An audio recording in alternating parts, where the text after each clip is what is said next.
Independent National Electoral Commission states fresh 10.2 million Nigerians registered for voters' card. United States denies rumors over spread of monkeypox from Nigeria.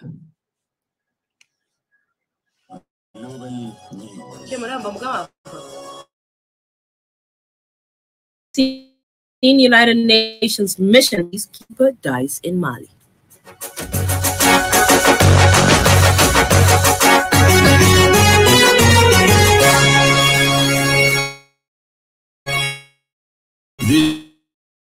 This is Freedom Global News.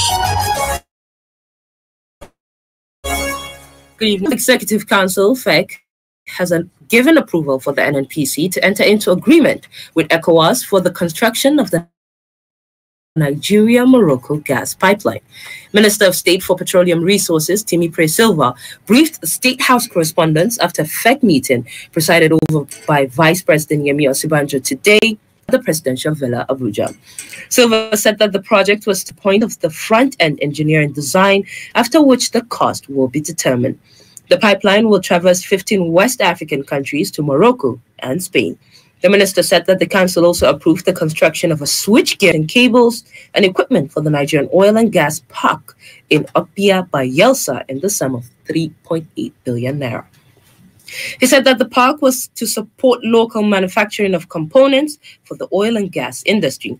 Silva also added that FEC approved various contracts for the construction of an access road with bridges to the Brass Petroleum Product Depot in Inibomoyekiri in Brass local government in the sum of 11 billion naira plus 7.5% VAT.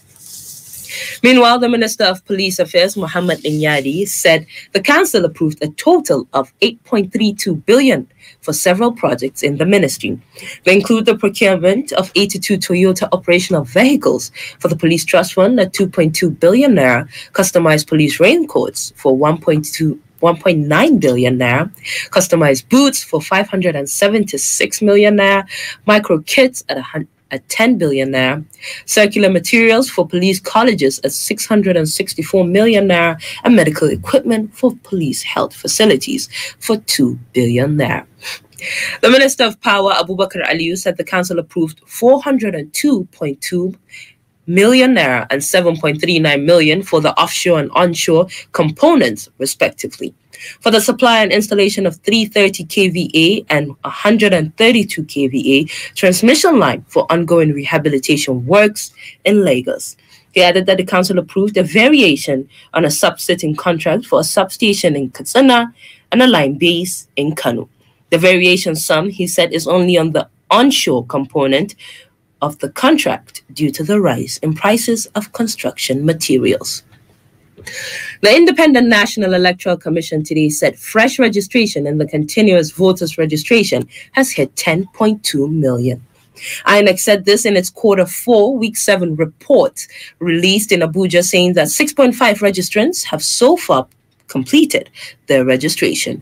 The commission said that out of the people that completed their registration, 2,928,447 did it online, while 3,615,798 did physical registration.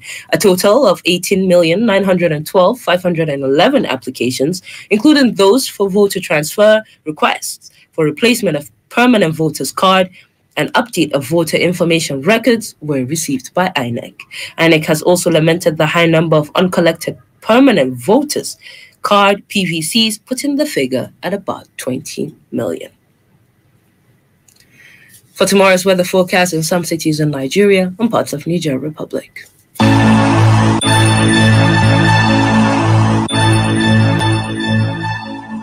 Kano tomorrow morning is expected to have a clear sky and light wind at an average temperature of 26 degrees Celsius and later increase to 38 degrees Celsius with sunny sky. Kaduna will experience similar weather conditions at an average temperature of 24 degrees Celsius, a later change to 32 degrees Celsius with sunny and light wind. Katsina is expected to have a clear sky and light wind at an average temperature of 27 degrees Celsius, a later increase to 38 degrees Celsius. Abuja will experience similar weather conditions at an average temperature of 25 degrees Celsius, a later increase to 32 degrees Celsius with sunny sky. Lagos is expected to have a clear sky and light wind at an average temperature of 25 degrees Celsius, a later change to 31 degrees Celsius. Moving to Niger Republic, Maradi will experience sunny and light wind at an average temperature of 28 degrees Celsius, a later change to 39 degrees Celsius with clear sky and a gentle breeze. While Zindar is expected to have similar weather conditions at an average temperature of 28 degrees Celsius and later increase 39 degrees Celsius. Aisha Hussein Muhammad, Freedom Radio.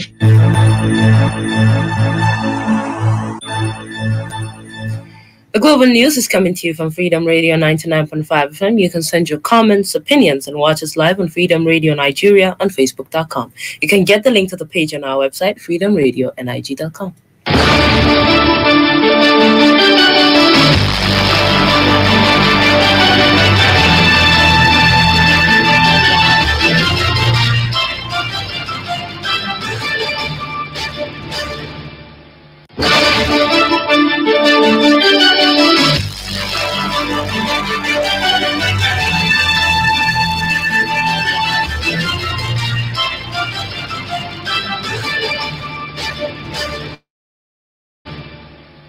Welcome back. You're still listening to Freedom Global News on 99.5 FM.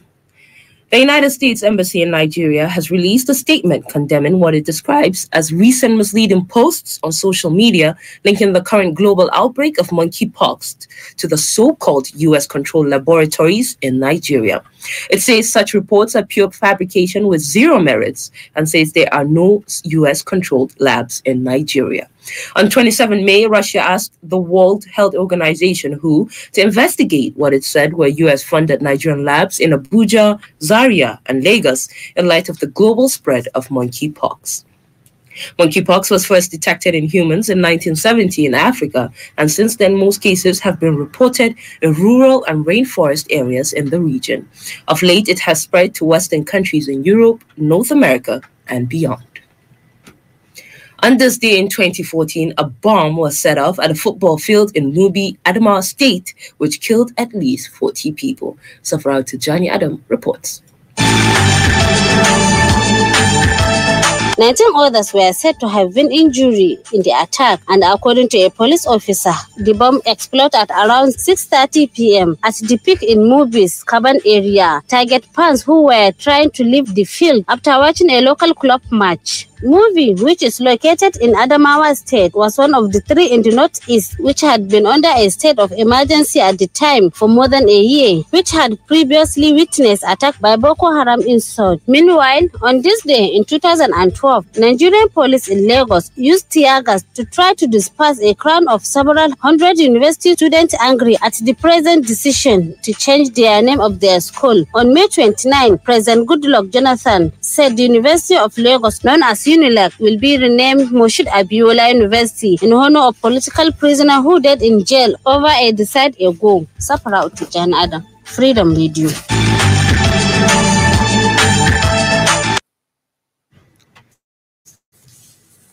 Sao Tome and Principe have been restored to feature in the African Cup of Nations 2023 qualifiers by the Confederation of African Football.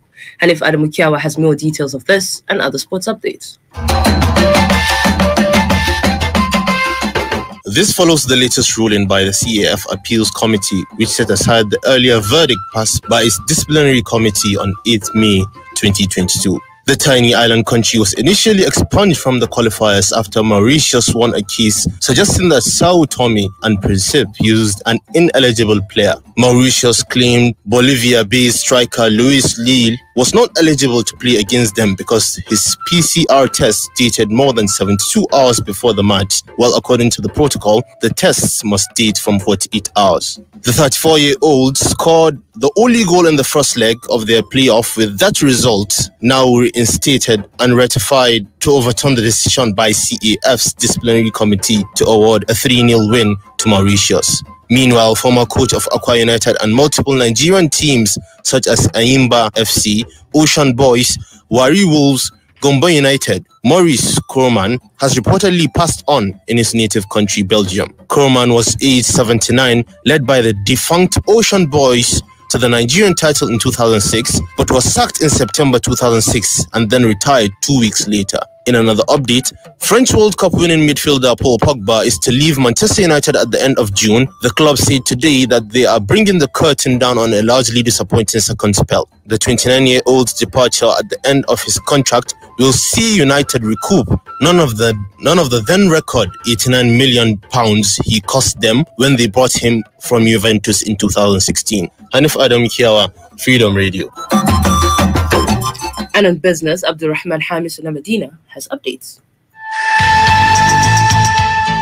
The 11 distribution companies, DISCOs, could not pay 62.167 billion naira of the 138.633 billion naira worth of energy invoices they received for power generation in January and February 2022. According to an analysis of market payment report by Nigerian Book Electricity Trading NBET, apart from Eco DISCOs in January and Fatakot DISCOs in February, the other 9 DISCOs failed to meet a minimum remittance order set out by the Nigerian Electricity Regulatory Commission for them in each of the months. Reports said that the Nigerian Electricity Regulatory Commission expected the 11 DISCOs to pay 126.85 billion naira as 91% in January and February, but they could only raise 76.47 billion naira for the month, which is 55% of the total sum, leaving them with 62.17 billion naira debt, or 45%